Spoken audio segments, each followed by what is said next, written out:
Alors bonjour à tous, donc aujourd'hui on se retrouve pour une petite arma de biostat. Bonjour, je vais vous présenter l'exercice 2, c'est un exercice de proba.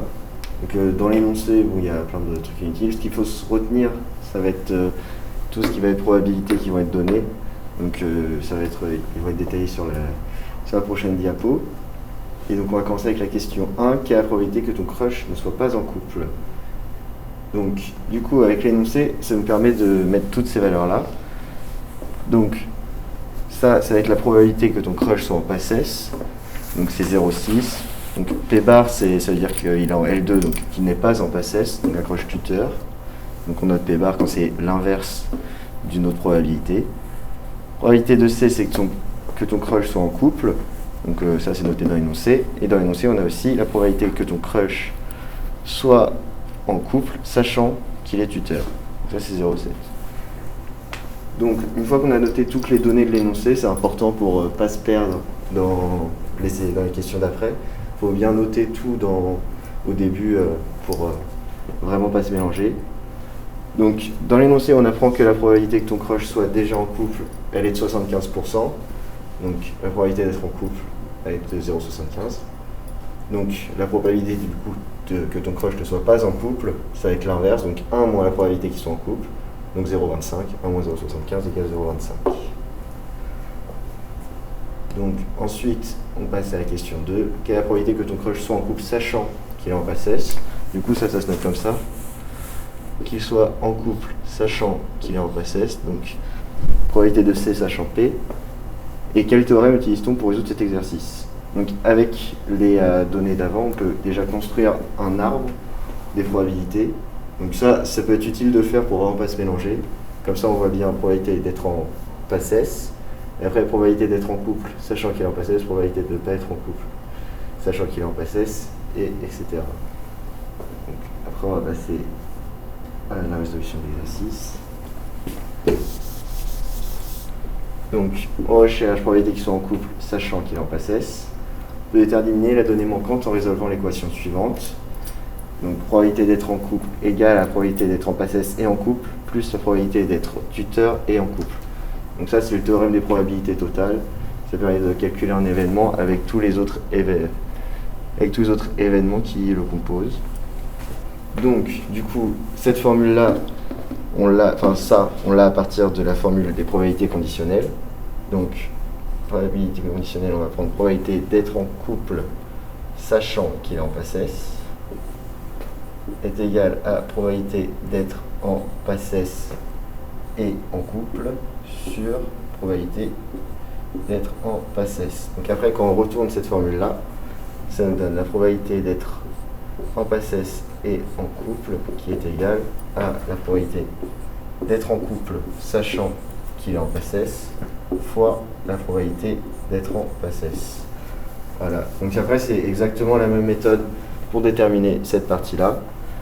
Donc derrière, on a toutes les données qu'on a mis au début de l'énoncé, de l'exercice qui sont dans l'énoncé. Il ne nous reste plus que celle-là.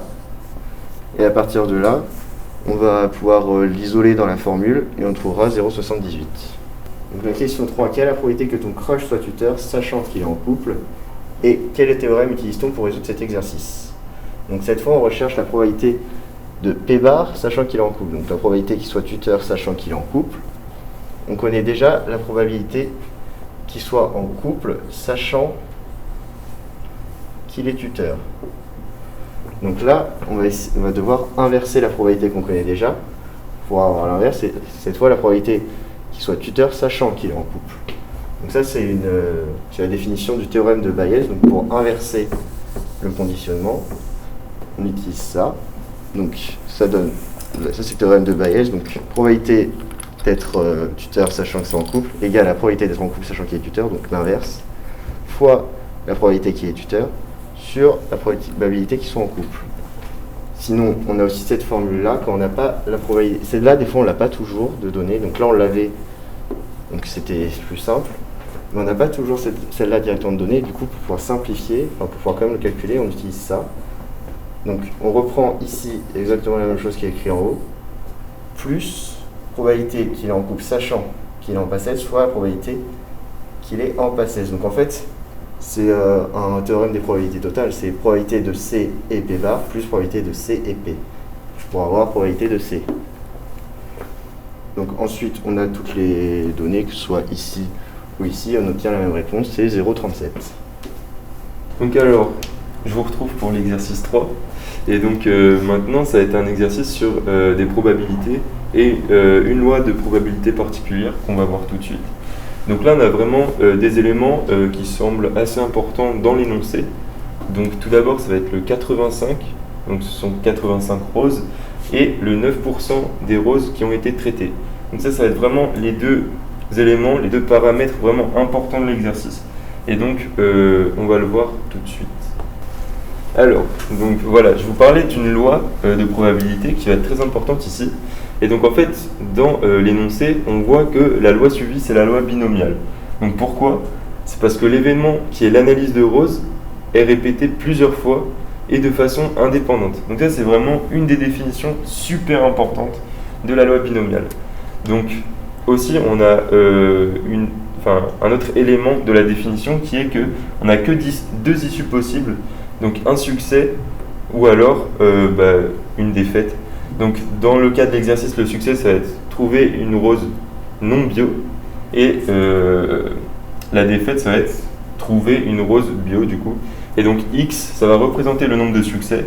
On peut alors dire que x suit une loi binomiale, b, deux paramètres n et p, qui sont n, le nombre de roses, donc ici, et puis p, la probabilité justement, qu'on va pouvoir trouver une rose non bio. Ce sont les 9% dont je vous ai parlé à la diapo précédente. Alors, maintenant, en gros, lorsqu'on a une loi binomiale, on a toujours la même formule qui revient. Elle est un peu barbare, mais c'est toujours la même. Du coup, on va utiliser cette formule, donc c'est P de x égale K, donc K pour le nombre de succès, je ne vais pas l'écrire, qui est égal à la combinaison de K parmi n fois la probabilité de notre succès exposant le nombre de succès, multiplié par l'inverse de notre probabilité, c'est-à-dire 1 moins P, exposant le nombre de roses dans ce cas-là, moins le nombre du coup de succès qu'on cherche. Donc du coup, on va remplacer toutes ces valeurs donc, dans la formule, ce qui va nous donner combinaison de 3 parmi 85 multiplié par 0,09 exposant 3 fois 1 moins 0,09 exposant 82. Le truc qui va être hyper important, ça va être de calculer la combinaison de 3 parmi 85, et en fait la formule de base, ça va être ça. Donc c'est pareil, elle est un peu relou à apprendre, mais c'est super important. Dans notre cas ici, on voit que n, du coup, c'est égal à 85, comme on le disait tout à l'heure. Donc c'est pour ça qu'on a le 85 factoriel. Le k, c'est notre nombre de succès qu'on attend. Donc ici, c'est 3. En gros, c'est le x fois. Et puis le 82, du coup, ça va être le n-k, donc le nombre total qu'on a dans notre échantillon, moins le nombre de succès qu'on attend. Et on va avoir du coup cette formule. Le problème, c'est que des fois, dans votre calculatrice, si vous notez ça, elle ne va pas pouvoir le calculer parce que ce sont des nombres trop grands, trop importants, donc la capacité, en gros, elle est dépassée. Et donc, en gros, l'astuce, c'est de connaître déjà la propriété de la fonction factorielle et puis de la simplifier déjà en amont, quoi. Et donc, ici, on est dans le cas où on a 85 factoriels sur 3 factoriels fois 82 factoriels. Je vais vous donner un petit exemple. Si par exemple j'ai 5 factoriels, et bien en fait, quand on va le développer, ça va nous donner 1 fois 2 fois 3 fois 4 fois 5. Ça, c'est vraiment la définition de cette fonction. C'est hyper important. Donc ça veut dire que dans notre cas, pour 85 factoriels, ça va être 1 fois 2 fois 3 fois 4 fois 5 jusqu'à 85. Et puis voilà, ça va être la même chose pour ces deux autres nombres. Et donc, pour simplifier, c'est comme si, en gros, j'écrivais 1 fois 2 fois 3 jusqu'à fois 85. Et puis, en gros, divisé par... Donc, le 3, on va le laisser, vu que c'est un petit nombre. Fois 1, fois 2, fois 3, jusqu'à 82. Donc, en fait, on se rend compte, il y a quand même beaucoup de multiplications qu'on peut simplifier au niveau de cette division. Et donc, tous les nombres de 1 à 82 ici, on va pouvoir les simplifier avec ce terme-là. Donc ça veut dire qu'il va nous rester au numérateur 83 fois 84 fois 85 divisé par 3 factoriel. Parce que du coup, on a simplifié tout ce terme-là avec les multiplications qui nous intéressaient au niveau du numérateur. Ça, c'est très important. Et donc, au final, c'est pour ça que ça, on peut le réduire sous cette forme. Cette forme-là, votre calculatrice va pouvoir la calculer, alors que celle-là, non. Donc, c'est pour ça que c'est vraiment super important de connaître les propriétés de cette fonction. Et puis après, normalement, vous pouvez simplifier et puis il n'y aura pas de souci. Donc après, voilà, vous rentrez ça dans votre calculatrice et puis on trouve P de x égale 3, qui va être égal à 0,0315. Donc la probabilité de trouver 3 roses non bio est de 3,15%. Maintenant, on va s'intéresser à la probabilité que le policier trouve au moins 4 roses traitées. Donc on va chercher P de x supérieur ou égal à 4. Et P de x supérieur ou égal à 4, c'est la même chose que de faire 1 moins tout ce qu'il y a avant, donc c'est-à-dire P de x égale 3, P de x égale 2, P de x égale 1 et P de x égale 0. Donc en gros, ça, on va tous les calculer grâce à la formule que je vous ai expliquée juste avant. Et donc c'est pour ça, je ne vais pas vous détailler tous les calculs, je pense que c'est assez logique, vu ce qu'on vient de faire avant. Donc en gros, on va remplacer le 3 qu'on avait avant par 2. Le 3, on l'avait déjà calculé, pardon. Du coup, après, on le remplace par 2, par 1, par 0. Ça nous donne des résultats à chaque fois. Et puis, on va juste remplacer dans cette formule toutes les probabilités qu'on vient de trouver. Et donc, au final, ça nous donne... Donc voilà. Ça, c'est la probabilité de x égale 3, égale 2, égale 1, égale 0. Tout ça, ça nous donne 9539, pardon. Donc la probabilité de trouver au moins 4 roses traitées est de 95,39%. Alors on se retrouve pour l'exercice 4. Donc dans un groupe de 27 élèves avec 2 règles en PFRS, on veut déterminer le poids des cours. Donc on considère que x suit une loi normale, donc ça c'est important. Sur cet échantillon, on observe les valeurs suivantes. Donc là on est sur un échantillon, c'est important à retenir. Et donc on a ces valeurs-là. Donc première question, calculer la moyenne et l'écart type du poids du sac de cours en kilogrammes dans la population de L2. Donc du coup on va utiliser les formules d'estimation ponctuelle. Comme là on n'a pas directement la moyenne ni la variance, on va les calculer nous-mêmes. Donc la formule pour calculer la moyenne c'est somme des x sur n. Donc somme de x, on l'avait dans l'énoncé, c'était 86,3. Sur n, donc on avait 27 sujets. Donc ça nous donne la moyenne égale à 3,196. Ensuite, pour l'écart type, on va utiliser la formule de l'estimation de la variance. Donc ça, c'est pas l'écart type, c'est la variance. Parce que l'écart type, du coup, c'est la racine de la variance. Donc elle n'a pas à confondre.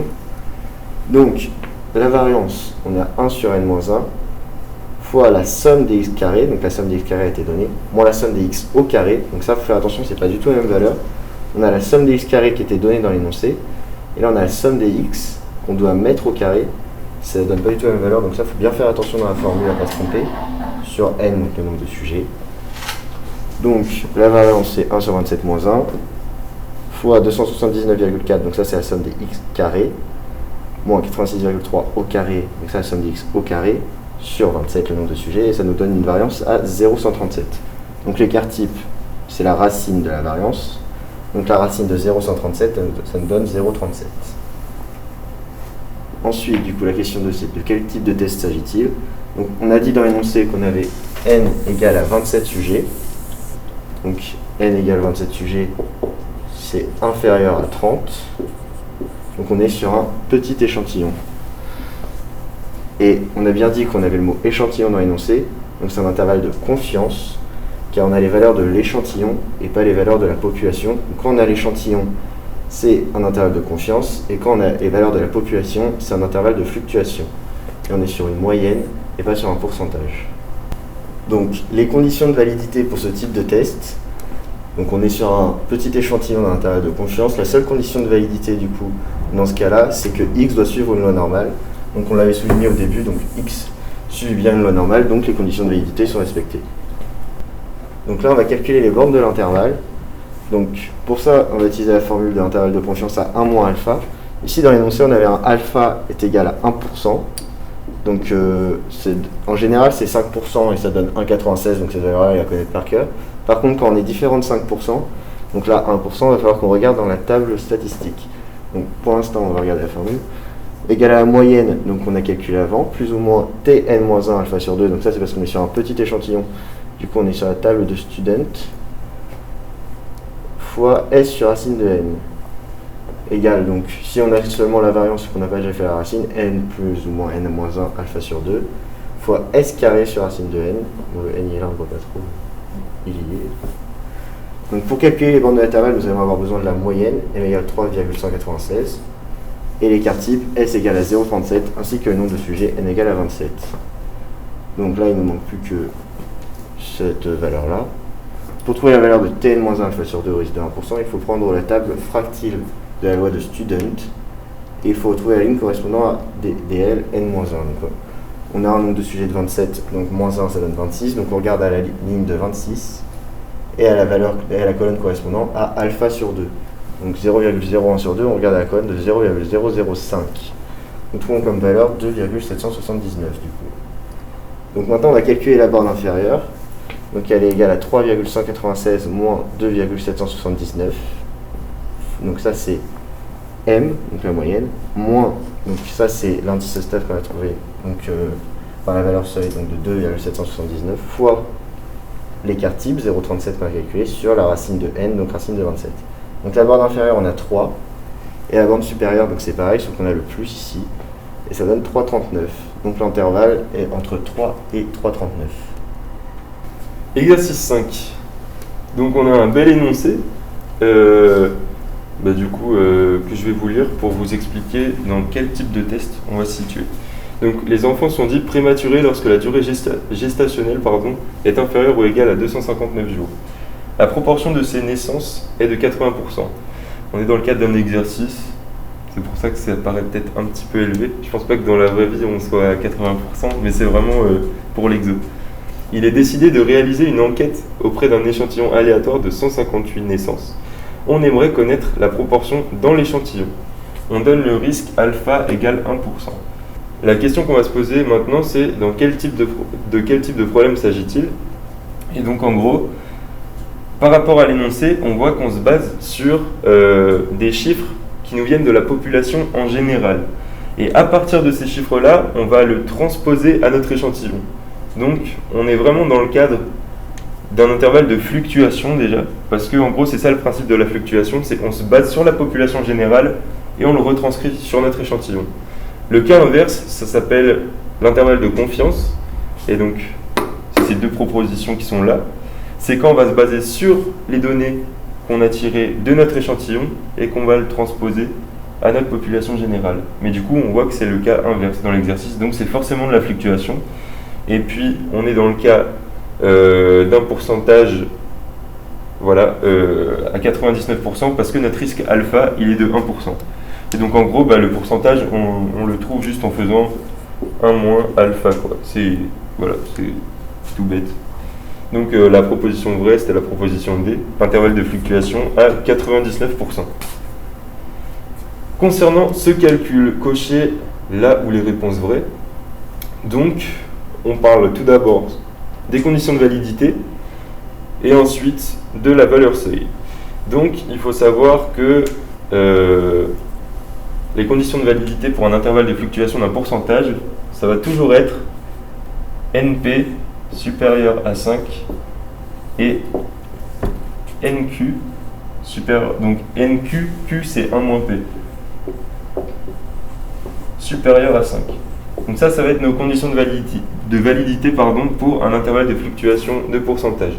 Donc là, on peut voir que ils ont rajouté le 30, que N, c'est-à-dire le nombre de personnes ou de sujets dans notre échantillon, soit supérieur ou égal à 30, mais en soi, c'est vraiment pas une condition de validité. Donc, on ne la met pas. Les conditions de validité ne sont pas respectées car l'effectif est supérieur à 30. on vient de le dire, ça vraiment, c'est vraiment pas pour ce type de test. Et ensuite, il faut vraiment savoir que la valeur seuil pour ce type de test, ça va être dans la loi normale et pas dans la loi de Student. Donc normalement, les bonnes réponses sont juste la C, étant donné que voilà, n supérieur à 30, c'est pas une condition de validité lorsque l'on fait des calculs avec des pourcentages. Donc maintenant, on va s'intéresser au type de formule qu'on doit utiliser dans le cadre de l'exercice. Donc, voilà, là, on a juste essayé de vous embrouiller un peu, vu que y a beaucoup de formules qui se ressemblent au niveau des tests statistiques. Mais voilà, il faut juste bien voir que déjà, on est dans le cadre d'un pourcentage. Donc celle-là, on peut la supprimer, parce qu'on voit que mu, c'est la valeur pour une moyenne.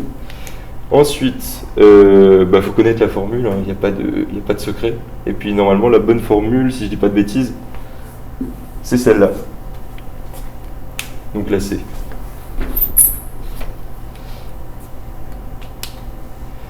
Et donc, étant donné qu'on a maintenant la bonne formule, tous les ingrédients pour essayer de répondre à la question. Et donc voilà, on reprend la même formule qu'on avait tout de suite. On remplace par les valeurs, donc on a bien une probabilité de 0,8, c'est les 80% dont je vous parlais tout à l'heure dans l'énoncé. Moins le Z alpha sur 2 qu'on va trouver dans la table de la loi normale. Donc en gros, on doit trouver le Z alpha sur 2. On sait que notre alpha, il est égal à 1%. 1% c'est 0,01. Mais voilà, il ne faut surtout pas oublier qu'on est à 0,01 divisé par 2, ce qui nous donne 0,05.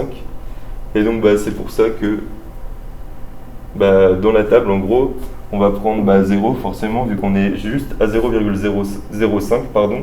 Et donc, ça nous donne le 2,576 qui est juste ici. Donc, on continue de remplacer dans notre formule. Donc, en gros, ça nous donne 2,58 si on simplifie. Enfin, si on réduit, pardon.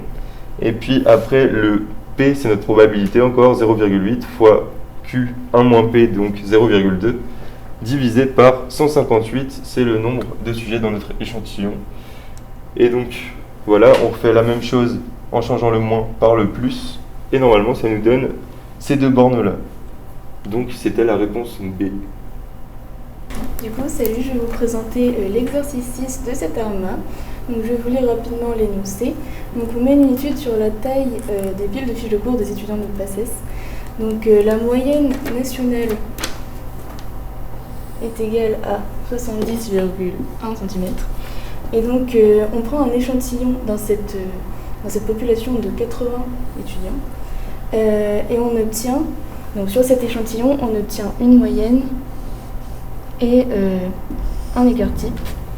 Et donc, on compare la moyenne observée sur l'échantillon à la moyenne nationale. Et donc, ce test aboutit à une différence significative.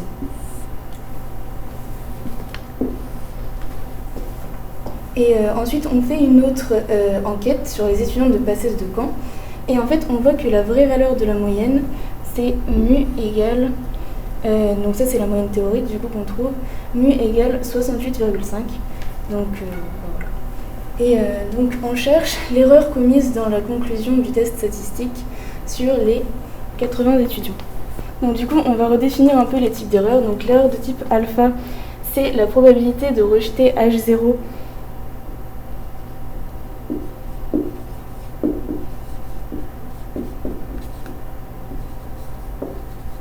alors que H0 est vrai. L'erreur de type bêta, c'est la probabilité de ne pas rejeter H0 alors que H0 est fausse. L'erreur de type gamma, c'est une probabilité de détecter une différence qui existe dans la population, mais dans un sens différent à ce qui a été observé dans l'échantillon. Donc ici, c'est une erreur de type alpha du coup, parce que on va rejeter H0 alors que H0 est vrai. Et du coup, pour les items D et E, donc on demande c'est quoi la valeur de cette erreur. Et donc, comme c'est une erreur alpha, on sait que ici c'était un risque de 95%. Et donc alpha est égal à 5%. C'est toujours ça, donc quand le risque est de 95%, alpha est égal à 5%. Donc c'est toujours 0,05 dans ce cas-là. Ensuite, une petite question pour sur les erreurs bêta. Donc il faut cocher les réponses qui sont bonnes. Donc là, on nous demande si le manque de puissance correspond à 1 moins bêta. Donc la A est fausse parce que 1 moins bêta, en fait, c'est la puissance.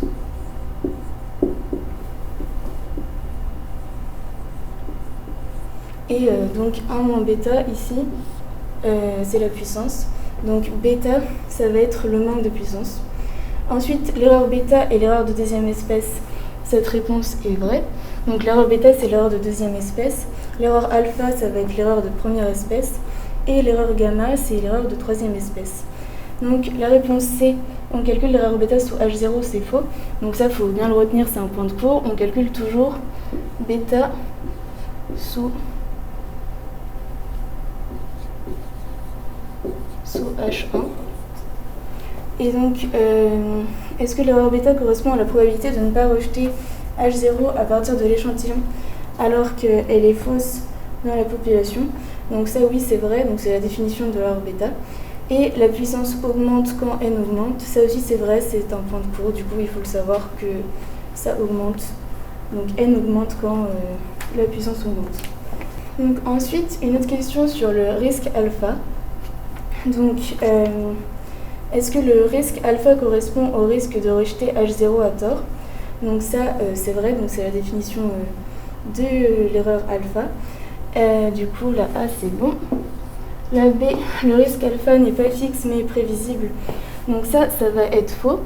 Le risque alpha est bien prévisible, mais le risque alpha est fixe parce que, donc, comme on a vu, alpha, quand le risque c'est de 80%, 95%, donc alpha va être égal à 0,05, quels que soient les autres paramètres. Du coup, il est fixe en fonction dans cette étude. Du coup, l'erreur alpha est une erreur de première espèce, oui, je l'avais dit tout à l'heure, donc c'est bien vrai. Et le risque alpha correspond au risque de ne pas détecter une différence qui pourtant existe. Donc ça, c'est faux. C'est la définition d'une erreur bêta.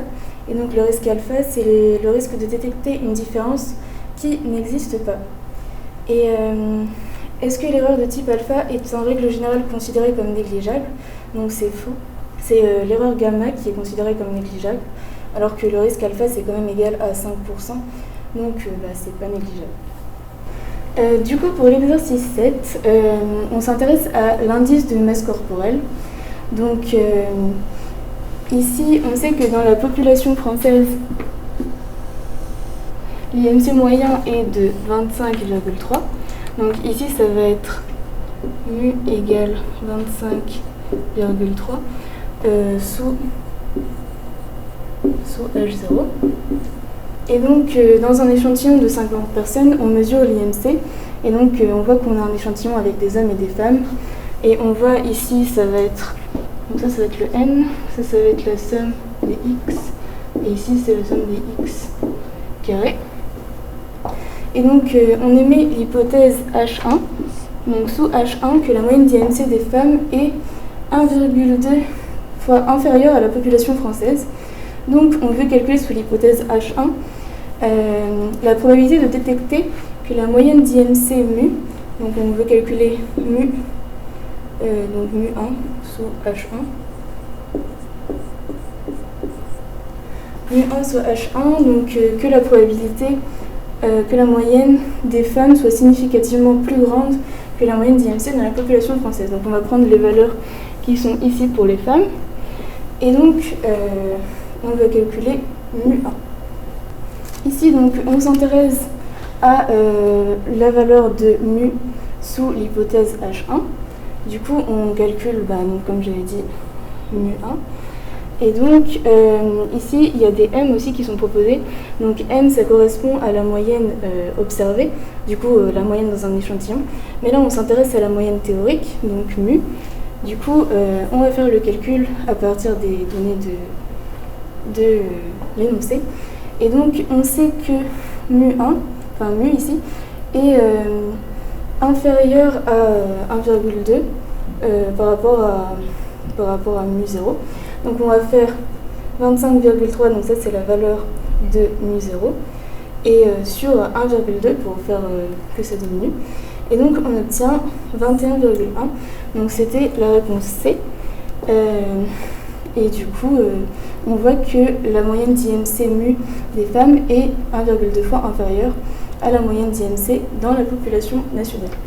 Et donc la probabilité ici qu'on a recherchée, donc mu1, on demande à quel risque ça correspond. Donc en fait, on a vu que du coup, la moyenne mu1 est égale à 21,1. Par rapport à la moyenne de la population nationale, mu0, c'était 25,3 si je ne me trompe pas. Et du coup, on voit que 21,1 est inférieur à 25,3. Du coup, on voit ici que la moyenne qu'on a recherchée est inférieure à la moyenne de la population. Donc en fait, on voulait calculer l'hypothèse sur H1, enfin sur l'hypothèse H1, la probabilité que mu soit plus grande que mu0. Et ici, on voit bien que sous H0, on a mu qui est égal à 25,3 et mu sous H1, 21,1. Du coup, on voit bien que là, c'est plus petit. Donc, on cherche la probabilité de rejeter l'hypothèse H0, mais dans le mauvais sens. Donc, on observe une différence significative, mais ici, c'est plus petite, alors que dans l'énoncé, on disait qu'elle était plus grande. Du coup, c'est une erreur gamma. Donc, l'erreur gamma c'est la définition de l'erreur gamma, qui est du coup une erreur de type 3. Bon bah du coup voilà, c'est fini pour l'Arma d'aujourd'hui. J'espère que vous avez tout compris. Si jamais vous avez des questions, n'hésitez pas à envoyer un mail sur l'adresse de chef 4 ou à votre tuteur, il retransmettra l'information. Et bon courage. Salut. Salut.